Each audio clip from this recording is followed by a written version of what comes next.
So I've been at home for the past week, I think. I was planning on coming back to take care of the car situation and take care of some other orders that I needed the car to make, right? I got back here, I think it was yesterday afternoon, around 3 or 4 o'clock. I get off the taxi because I still have to use taxis, like I have no other option. To give you some context, I live in a different province and this is like my student accommodation thing here. So I get off the taxi and I get robbed.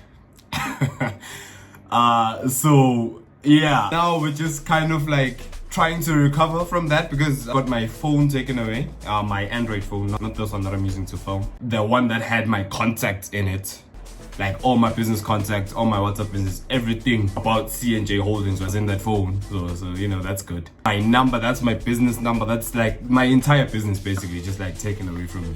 So I'm just gonna try and rectify that today, in addition to obviously getting the car. But y'all can comment down below if you want the detailed story of how I got mugged. But we're gonna go now, look at the cars first, and then I'm gonna go sort out my phone situation, get a new phone, get a new SIM card, SIM swap, the whole deal. If you've been robbed before, you know the drill, you know. It doesn't hurt as much financially, just a bit traumatizing that I got held at knife point, but you know, it's par for the cause. It's nothing when you live here. Let's go to WeBuyCars and check these cars out. So the first WeBuyCars I went to was the one in midstream. I had hoped that this was the only one that I needed to go to, but yeah, that wasn't really the case. But you'll find out more about that as the video rolls on. For now, just enjoy the trip over there.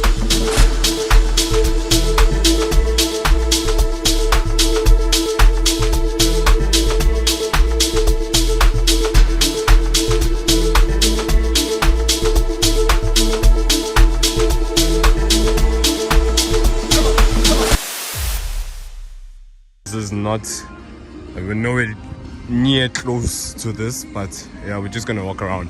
I'm currently looking for something around 150, 140k, just something reliable, new, nyana, something that I know won't let me down.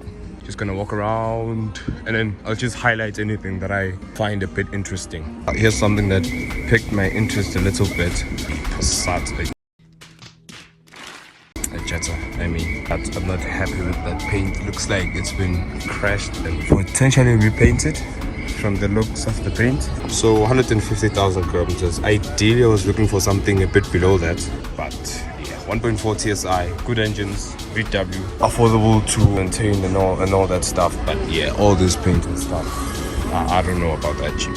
So yeah, I'm gonna just keep looking, right? So something like this would be a bit more ideal. 2017 Kia Cerato 1.6, 100,000 kilometers, so I wouldn't be able to bolt with it, but otherwise looks solid. I don't know what's going on here. I don't know if you can tell that's on camera, but yeah, something is happening with the paint. Also a bit rough here on the edges, but I don't know, maybe something to consider. Maybe something to consider. Audi S3. Obviously, I'm joking. Nice. Would be nice. Would be nice. Yeah, nah, chief. I don't know if I filmed this car before, but 2017 Hyundai Accent, 5-door hatch. I mean, the kilos are solid. Kilos are solid. Price is solid. I don't know about the scratches though. As you can see, there's a bit of damage on there. Bit of fogging on the fog lights, funny enough. But like, yeah, can't go wrong with the Hyundai. This is a really solid little car. Food for thought. Food for thought. Alright, so I'm not gonna bore you with a review of each and every single car that I viewed that day. So here's a quick rundown. After the i30, I viewed a 127,000 Rand 2013 Fiesta with only 76,000 kilometers on the clock. This is really interesting because it's everything I want. Being honest, it's a bit small, yeah, a bit small. Otherwise, it's like perfect. Damn. An absolutely horrible Suzuki Swift that I ran away from as quickly as possible. Nah. Yeah, nah, look at those. 39,000 rands for 65,000 kilometers. Definitely something majorly wrong with this thing. A 96,900 Rand 2017 i10 with 98,000 kilos on the clock. But anyways, nah, an i10 just kind of sucks as a car in general. So yeah, I think we're gonna keep looking. And finally, a red 2015 Volvo V40 with 118,000 kilos on the clock for 145,900. Heard good things about these Volvos. Apparently they're reliable and all that. But yeah, just gonna keep looking. But maybe maybe. This one is a big maybe. Yeah. Yeah, I found a few interesting features. What? Bro, what are you talking about, man? Hold on, what am I saying? I'm hungry. Found a few interesting cars here at midstream. But now I'm just gonna go to Mall of Africa and get a replacement phone for that one that was borrowed from me permanently in a rather violent manner yesterday. Just gonna buy the phone, go back home, and then when I get home, that's where I'll what am I gonna do when I get home? Install WhatsApp, everything like that. Damn, I also have to reset my Wi-Fi to add this device.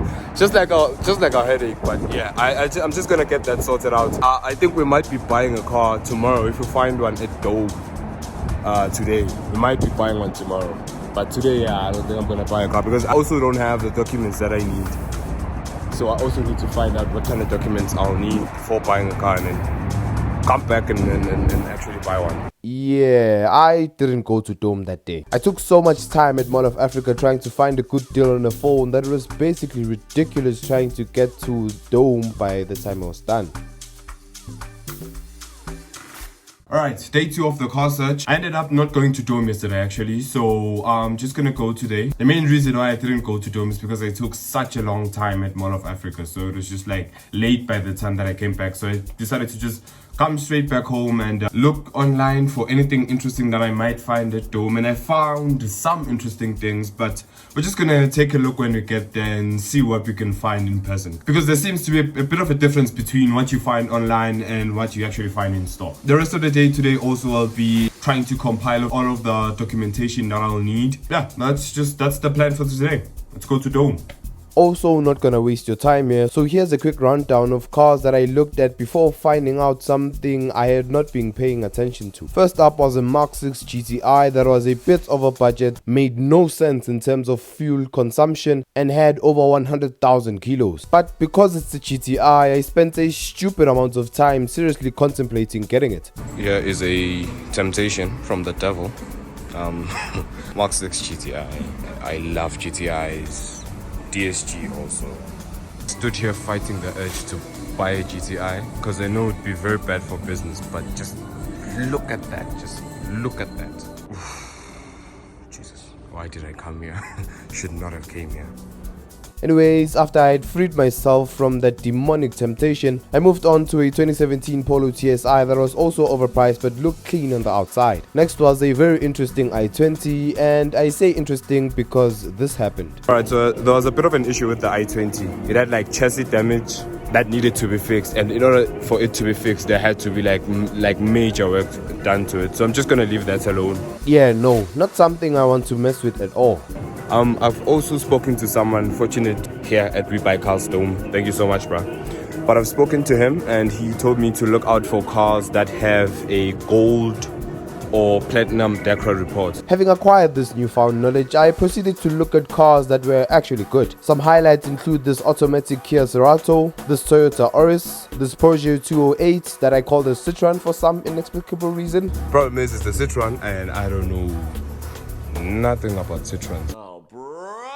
This guy stinks! Another Cerato, but I hatched this time, and finally, a really intriguing Toyota Corolla. A 19 Corolla Crest. Manual, kilometers under 100k. That report is gold. Yep, that's really nice. I think that this is, at the end of the day, something that I might come back to if I don't find anything better. Like, you can't go wrong with the Corolla, can you? You just can't. Definitely a good one. Definitely a good one. Might come back. Alright, so I spoke to a guy and they're gonna fetch a key for this. They said if I find nothing good, I'm gonna come back to it. I found nothing good, so I'm back to it. The only problem is I forgot my license. That's the only problem. I don't think I'll be able to test drive it today. Test drive won't be possible today. But I could always test drive it tomorrow. Just like reserve it today, come back tomorrow and with all the documentation and stuff like that and buy it. So yeah. Interior looks to be in good condition. I mean, it's basically a brand new car. Kind of does have that brand new car smell. I mean, it's a Corolla. There's nothing much to it really. Rear seats look clean enough. Floor mats clean enough, like I said. Not really much going on. It was just a Corolla. basic stuff. But storage here. What's this? I don't like the sides of that. I'll just ask about that. But otherwise, I mean, it's a Corolla, but there's not really much to it. So at this point of the video, I was basically checking the service history of the Corolla. After checking the service history, I had to go and apply for finance because I had planned to put 90 down and then finance the 80 or so that was left. Yeah, so I just got a call back from the guy from Dome. I got rejected for the financing, which is fine, but I really should not have. But whatever, that's for another video. So now I'm just gonna go back to the original 90k budget, try to find something, yes, with a green decor report, but I'm just gonna look into the report and see if it's something that is kind of, you know, something I can kind of ignore. Not ignore, but something I can fix at a reasonable price.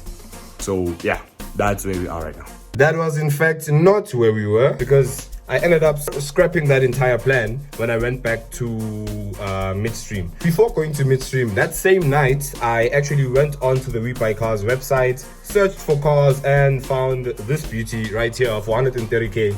I reserved it, so I paid 5,000 rand deposit. They called me in the morning and I went there to do the test drive and to sign the papers. All right, so I'm just gonna go out on a quick test drive.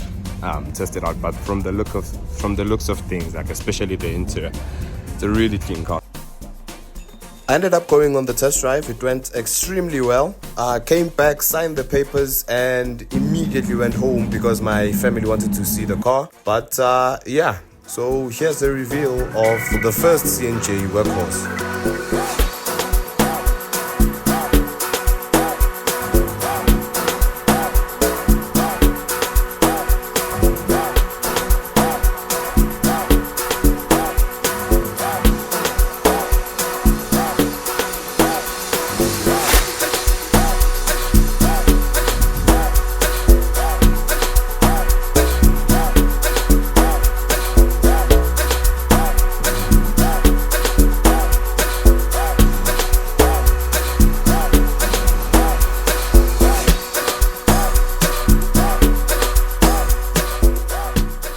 Alright guys, that was the review. Thank you so much for watching. I know the car was a bit dirty, but that's something that I can fix in the next video. I had been busy the past couple of weeks, so I didn't have time to properly clean the car. But all of that will be revealed in the normal day in the life of an entrepreneur episodes. For now, thank you guys for watching. You can expect a review video of the car. I've had it now for about 3 months, so you can expect a review video of how it's been treating me and how I've been finding it. So yeah, thanks for watching.